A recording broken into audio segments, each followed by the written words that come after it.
नमस्कार, स्वागत है आपका। आप देख रहे हैं मनपा के मुद्दे, हमारे ये खास कार्यक्रम। नागपुर महानगर पालिका चुनाव में जनता के मुद्दे क्या हैं और खास तौर से इन मुद्दों को तय करने वाले जो नेता हैं उनके क्या मुद्दे हैं, वो कौन से मुद्दों के साथ में जनता के बीच जाने वाले हैं, इसी पर हम बातचीत करेंगे। आज हमारे साथ हैं बीजेपी के city president Dayashankar Tiwari sir से हम बातचीत करेंगे और जानने की कोशिश करेंगे कि आखिर क्या कुछ बीजेपी का चुनावी एजेंडा है।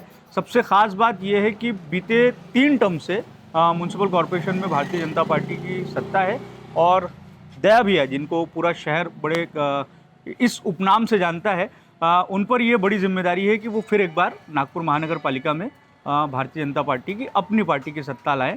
सर, भैया बहुत बहुत स्वागत है। अब ये कंफ्यूजन हो रहा है कि मैं आपको सर बोलूं कि भैया बोलूं। भैया ज़्यादा अच्छा है। भैया ज़्यादा अच्छा है। वजन आपका कम हो गया है लेकिन राजनीतिक वजन बढ़ गया है और एक बड़ी जिम्मेदारी अब नागपुर महानगर पालिका चुनाव की है। जिम्मेदारी पहले भी थी, अंतिम महापौर मैं था, इसलिए महानगर पालिका में वापस भारतीय जनता पार्टी को लाना ये मेरी ही जिम्मेदारी थी। संगठन के आधार पर लोगों के बीच घर घर पहुँच करके भारतीय जनता पार्टी के गत 15 वर्षों में किए गए महानगर पालिका के काम, माननीय देवेंद्र जी के नेतृत्व में किए गए काम, माननीय नितिन जी के नेतृत्व में किए गए काम, इन कामों तो लोगों के, जनता के पास तक पहुंचाना और विशेषतः केंद्र सरकार और राज्य सरकार के माध्यम से जो समाज कल्याण की योजनाएं हैं उन लाभार्थियों को एकत्रित करके भारतीय जनता पार्टी का सुर बनाना, इस दिशा में हम लोग कार्यरत हैं।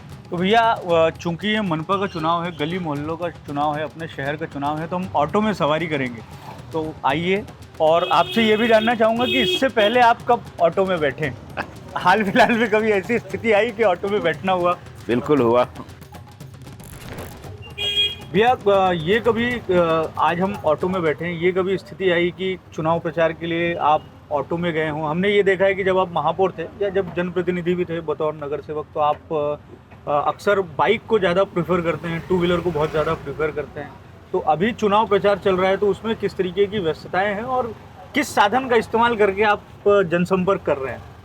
महानगर पालिका का चुनाव है और महानगर पालिका का चुनाव ये गलियों का चुनाव होता है और मैंने ज़्यादा से ज़्यादा मध्य नागपुर परिक्षेत्र को रिप्रेजेंट किया है, इसलिए मध्य नागपुर में अगर घूमना है तो आपको आपकी बाइक में घूमना पड़ता है। बाइक में आप घूमते हैं तो सहजता से 4 लोग आपके चेहरे देखते हैं, आपका नमस्कार होता है, जय जय राम होती है, उसी बहाने लोगों से मिलना हो जाता है। मैं जब महापौर भी था तो महापौर के समय भी 10 साढ़े 10 बजे मैं मेरी गाड़ी बुलाता था, बाकी सुबह से 10 बजे तक मैं बाइक में बैठकर ही वार्ड के नागरिकों के साथ मिलता था। लोगों को आश्चर्य भी लगता था कि महापौर गाड़ी में बैठ रहा है। अभी वर्तमान में ही संदीप जोशी जी ने एक एम्बुलेंस एक सोशल ऑर्गेनाइजेशन को प्रदान करी और वह जागनाथ बुधवारी में प्रदान करी। मैं जब बाइक से पहुंचा वहाँ